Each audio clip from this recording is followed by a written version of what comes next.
కామారెడ్డి జిల్లా బాన్సువాడ మండలం దేశాయపేట్ గ్రామ పంచాయతీ భవనంలో మూడో విడత ఎన్నికల నామినేషన్లు స్వీకరించారు. ఇక్కడ ఇండిపెండెంట్ అభ్యర్థిగా భోనేకర్ జ్యోతి ప్రకాష్ నామినేషన్ దాఖలు చేశారు.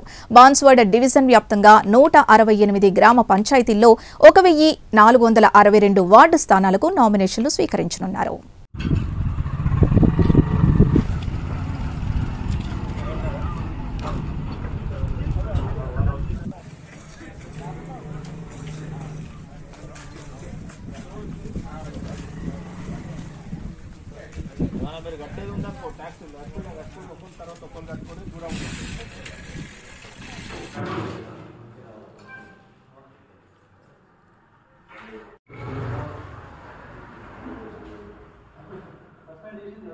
నేను సర్పంచ్ పదవికి బీసీ మహిళ వచ్చింది కాబట్టి ఫస్ట్ నామినేషన్ సర్పంచ్ గా నాదే దాఖలైంది.